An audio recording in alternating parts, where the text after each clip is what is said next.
बिस्मिल्लाहिर्रहमानिर्रहीम। Dear student, अस्सलाम वालेकुम। अपने प्रीवियस लेक्चर में हमने स्ट्रिंग को स्टार्ट किया था। उसमें हमने स्ट्रिंग की कॉन्केटिनेशन यानी प्लस साइन के ज़रिए और प्रिंट फंक्शन के अंदर कॉमा लगा के दो स्ट्रिंग को आपस में मिलाया या कॉन्केटिनेट किया था। इसके अलावा अगर हमें कहीं पे स्ट्रिंग की रिपीटिशन की ज़रूरत थी तो उसकी मल्टीपल रिपीटिशन के लिए भी हमने फंक्शन देखा था कि उसको किस तरह मल्टीपल एक स्ट्रिंग को कई बार किस तरह रिपीट करवाया जा सकता है। आज के लेक्चर में हम एफ स्ट्रिंग पढ़ेंगे। एफ स्ट्रिंग परसेंट साइन से, नीचे ये आपको यहाँ नज़र आ रहा होगा, परसेंट साइन से स्ट्रिंग की मैनिपुलेशन और एसटीआर फॉर्मेट से स्ट्रिंग की मैनिपुलेशन। बाज़ औक़ात हमें प्रोग्रामिंग या कोडिंग के अंदर इस सिचुएशन दरपेश होती है, कुछ स्ट्रिंग फिक्स होती है, बाकी उसके अंदर हमें कुछ वेरिएबल्स इंसर्ट करने पड़ते हैं, वेरिएबल की वैल्यू रखनी पड़ती है। जैसे यहाँ पर मैंने दो वेरिएबल डिक्लेयर किए हैं, ऊपर एक नेम का वेरिएबल है और दूसरा एज का है। नेम मैंने साजिद इसको वैल्यू दी और दूसरा एज जो है वो integer type of variable, name जो है वो स्ट्रिंग टाइप ऑफ वेरिएबल है। तो एक एफ स्ट्रिंग के ज़रिए, परसेंट साइन के ज़रिए और फॉर्मेट के ज़रिए हम ये जो दो वेरिएबल हैं नेम और एज, यानी एक इंटीजर टाइप का वेरिएबल है और पहला वाला जो है वो स्ट्रिंग टाइप का वेरिएबल है, वो एक स्ट्रिंग के अंदर ही हम इंसर्ट करेंगे और उसको स्क्रीन के ऊपर डिस्प्ले करवाएंगे। तो पहले इसका फॉर्मेट ये एफ स्ट्रिंग यानी फॉर्मेट स्ट्रिंग फंक्शन है। हम किसी भी स्ट्रिंग के स्टार्ट में एफ लिख के डबल कोटेशन से पहले, ठीक है, और उसके बाद एक स्ट्रिंग डबल कोटेशन में लिख देते हैं, ठीक है। उसके बाद जहाँ जहाँ पर भी हमें वेरिएबल इंसर्ट करने की ज़रूरत हो वहाँ कर्ल ब्रैकेट्स के अंदर उस वेरिएबल का नेम लिख देते हैं। जैसे यहाँ पर मैंने लिखा है आई एम, फिर नेम को कर्ल ब्रैकेट्स में लिखा है, फिर एंड आई एम, फिर एज लिखी है, ईयर्स ओल्ड लिखा है। तो इसका क्या मतलब हुआ कि जब मैं इस प्रोग्राम को कंपाइल और रन करूँगा तो रन टाइम के ऊपर जो है ये नेम की जो भी वैल्यू होगी, यानी मेरा फ़िलहाल मैंने यहाँ साजिद लिखा हुआ है और एज 40 लिखी हुई है, तो ये एज इट इज़ स्क्रीन के ऊपर डिस्प्ले होके आएगा। यानी कि इसमें क्या होगा कि आई एम साजिद लिखा हुआ आएगा और आई एम 40 ईयर्स ओल्ड लिखा होगा। इसको मैंने नीचे कंपाइल कर और रन किया भी हुआ, आपको यहाँ नज़र आ रहा होगा। इसको मैं दोबारा कर लेता हूँ तो वो आपको एज इट इज़ ही नज़र आएगा जैसा पहले था, ठीक है। फॉर एग्ज़ाम्पल मैं यहाँ नाम चेंज कर देता हूँ, खान कर देता हूँ, आई एम 35 कर देता हूँ, एज चेंज कर देता हूँ। जब मैं इसको रन करूँगा तो वो जो भी वेरिएबल की वैल्यू साथ साथ चेंज होती जाएगी, वो भी नीचे वाली प्रिंट और एफ डबल कोटेशन में जो भी स्ट्रिंग लिखी हुई है वो आपके सामने डिस्प्ले हो गई है, ठीक है। तो ये फर्स्ट मेथड था एक स्ट्रिंग के अंदर मुख्तलिफ टाइप ऑफ वेरिएबल्स की वैल्यू इंसर्ट या एम्बेड करने के का। इसको हम फिलहाल कमेंट कर देते हैं ताकि कन्फ्यूजन ना हो।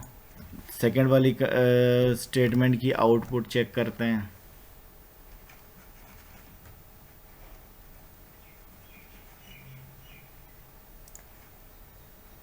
पहली हमारी स्टेटमेंट थी वो मैंने कमेंट कर दी है, दूसरी स्टेटमेंट को मैंने वो कमेंट से हटाया, प्रिंट डबल कोटेशन में आई एम, फिर मैंने जहाँ पर वेरिएबल लिखा है ना, वेरिएबल की जगह एस लिखा हुआ है। एस स्ट्रिंग के लिए यूज़ होता है, इम्परसेंट साइन स्ट्रिंग, ठीक है, एंड आई एम, फिर उसके बाद मैंने इम्परसेंट साइन और डी लिखा है। डी यूज़ होता है डेसिमल के लिए, यानी डेसिमल नंबर सिस्टम की वैल्यू। बाइनरी नंबर सिस्टम के लिए फिर बी लिखेंगे।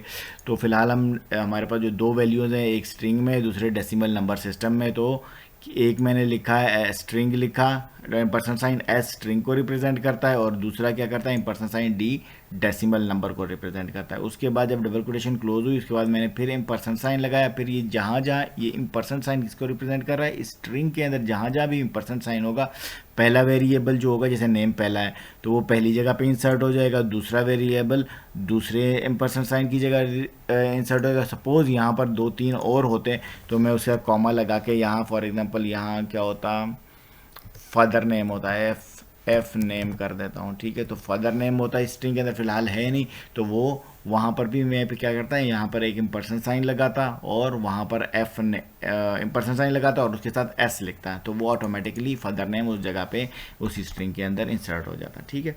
तो इस तरह जो है ना ये हम इसको भी कंपाइल और रन करके देखते हैं तो हमारे पास same as it is output आएगी जैसे हमारे पिछले वो प्रिंट एफ स्टेटमेंट या प्रिंट एफ स्ट्रिंग फंक्शन के थ्रू आई थी। तो यहाँ पे ये इसका दूसरा मेथड है। इस मेथड से भी हम स्ट्रिंग के अंदर कोई वैल्यू वेरिएबल की वैल्यू एम्बेड या इंसर्ट कर सकते हैं।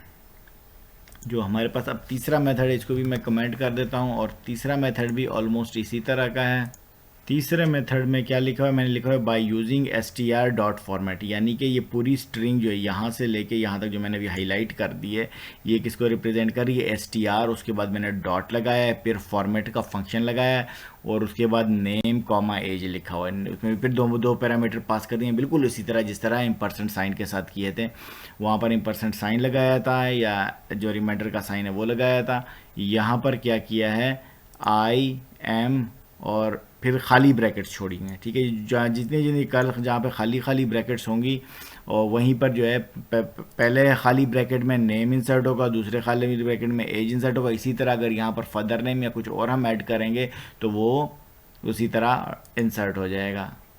या मैंने कंपाइल किया और रन किया तो IM30 एग्जैक्टली वही हो गया। चलो फादर नेम वाला भी कर लेते हैं। स्ट्रिंग में मैं थोड़ी चेंजेस कर रहा हूँ, माई FATHERSN नेम इज़, यहाँ पे हमने करना है तो मैं यहाँ पर क्या कर देता हूँ, 2 ब्रैकेट कर्ल ब्रैकेट्स में लगाई। उसके बाद एज के बाद मैं क्या करूँगा, यहाँ कॉमा लगाया, FNAM किया, क्योंकि हमने ऊपर F name father name declare नहीं किया हुआ, तो मैं यहाँ FNAME इज इक्वल टू लिख देता हूँ। वेरिएबल मैंने ऊपर डिक्लेयर कर दिया है फादर नेम के लिए। इसको मैं अब दोबारा कंपाइल और रन करूँगा तो ये थर्ड पोजीशन पर आके फादर नेम देखें। मैं यहाँ जैसे यहाँ पे आया IM साजिद, ये इस कर्ल ब्रैकेट के अंदर ये पहला पैरामीटर नेम का इंसर्ट हुआ, जो सेकंड कर्ल ब्रैकेट है उसमें एज IM 35 ईयर ओल्ड, उसके बाद my father name is Mir Qadir Khan, वो जो एफ नेम था वो लास्ट में वेरिएबल मैंने अभी आपके सामने डिक्लेयर किया है, तो वो वहाँ पर थर्ड वेरिएबल वहाँ पे जाके इंसर्ट हो गया। तो हम इसको इस तरह भी कर सकते हैं। ज़रूरी नहीं कि 2 पैरामीटर, ऊपर वाली दोनों एग्जांपल में हमने 2 लिए हैं, यहाँ पे हमने 3 लिए। आप लोगों का अब ये टास्क है कि ऊपर वाली 2 में भी यही स्टेटमेंट फादर नेम एंटर करें, और उसमें जो है वो थर्ड पैरामीटर को एम्बेड या इंसर्ट करने की कोशिश करें। अपने कंप्यूटर पर ये ट्राई करें। अगर फिर भी किसी को कोई मसला है तो वो पूछ सकता है। इसके अलावा प्रैक्टिस करें और मुख्तलिफ मेथड से स्ट्रिंग को मैनिपुलेट करने की कोशिश करें, तो ये आपको इंशाल्लाह बहुत फ़ायदा देगा।